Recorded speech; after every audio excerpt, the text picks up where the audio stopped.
Welcome to another Emii Creations video, and today we're going to look at Adobe Photoshop and how to animate in it, how to create sprite sheets, and how that works with something like stream avatars or any 2D engine that requires sprite sheets for animation. So I want to start off as showing you my stream avatar pigeons. This is how stream avatar wants us to lay out our sprite sheets. They are mandating all animations or all avatars are laid out this way. So the first row, for example, is the idle pose, the second is the walk, the third is the sit, and so on. Each program will probably have their own way of how they take sprite sheets. This is a specifically stream avatar version of it. So you have to see how your game engine needs it and then adjust accordingly. So to start off, you're going to make a new file. My files are 130 pixel by 130 pixels. This is what I chose to make my avatar the size of, so it fits right under my Twitch stream. So after you create your new canvas, you're going to have to open the timeline. So you go to Windows, Timeline. I'm going to open this guy down here. And you're going to create a timeline video. You're going to have, depending on how your Photoshop is set up, you're either going to have this view or you're going to have this boxy view. So they both work fine, but I personally work in this view just because I like how they show off the layers and it's just easier for me to edit. So there's a few settings that you're going to have to change. One of them is in this side squiggly, like the 4-line thing on the top right corner of your little toolbar. It says panel options, showing you how big the thumbnails are and most importantly the timeline units. We're going to use frame numbers. Another setting you're going to have to change is the frame rate. So we're going to set this frame rate to 24. They have it default to 230 in Photoshop for whatever reason, but we're going to use 24 because 1, that's the animation standard. 2, you want to draw less frames. 30 just has some more information, but it also requires you to draw 6 more frames, which we do not because we are drawing each and every frame, which is terrible. So another good information to know is that they have 10 here because 10 is the threshold of what we can perceive to be animated. So anything under 10 will look like just flashing of still frames. Usually what we animate with is technically 12 frames because we animate on 2s. So if we select 24 to have a bigger variety of what we can accomplish for our animations. So here I have a ball. It's a terrible animation, but I'm just going to show you how the animation works in Photoshop. So I animate on 2s here, which means this one drawing is held for 2 frames. But I can also have the option of doing on 1. So the top 2 is going to flash by faster, making the movement faster. So you have that option. The way I set it up is I make 1 layer. Each layer is a frame, technically, a drawing, but you can hold it for however long you want. So I start with 1 layer held for 2 frames.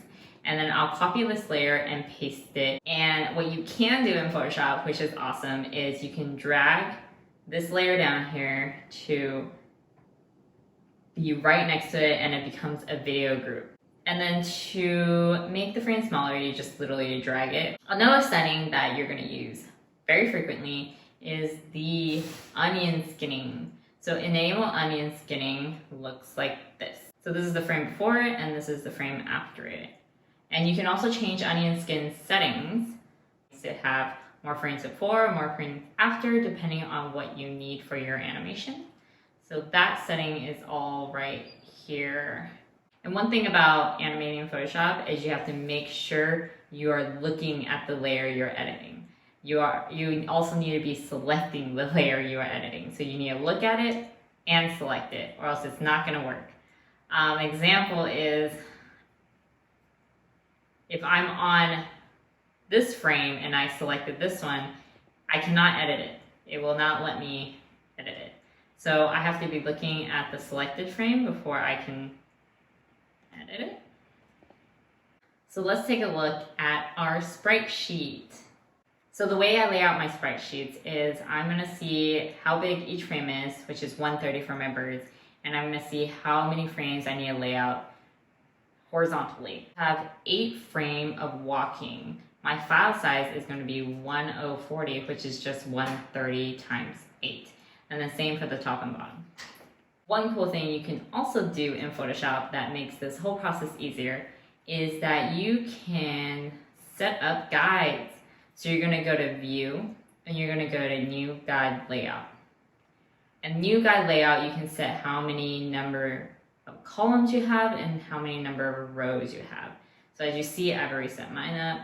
Another thing you should also turn on is the snap, so your pixels will snap to the guide. The way I transfer my animations over to my sprite sheet is I put registration marks at the corner of each frame. So for example, you can see in the corner right here, and I'll copy this frame. If this is empty, I'll copy this frame and snap it to this corner. And I'll do the same for the first frame.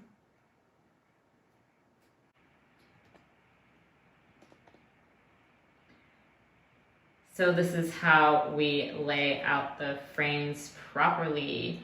And then after you got all those, you combine the layers and you get a sprite sheet like this. And then you'll save it with transparency usually and load it into whatever folder that your engine or game or stream elements requires. Other cool tips is that you can limit the frames that are played back. So for example, I have some frames that aren't walk animations. I have a jump frame here. I just put it in the same file, but I don't need to play back that file. So I can toggle this over, and when I play back, it will only play this section of it, which is awesome. Another thing to know is that loop playback can be on and off depending on what you need. This is a non-loop playback, so it stops at the last frame. So it stops at the last frame, right there. If you want to turn on loop playback for walk animations, idle animations, anything that's going to be continual, to make sure your first frame and your last frame are going to connect properly, that's how you do it. These animations can be rendered out into an MOV file or a MP4 depending on what you need. And what you go is you go export, render video, and it'll have all the settings you need right here.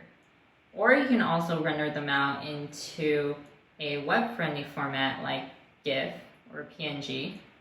So yeah, that concludes our little tutorial. So hopefully this helped, and hopefully if you already have a great knowledge in Photoshop, this was super easy for you to pick up. If you would like any other tips on anything else, feel free to comment in the section below and I'll try to include that in my next videos. Otherwise, you can always see me live on Twitch at twitch.tv/EmiiCreations. I am live every Monday and Wednesday. Have a great day and thank you so much for watching.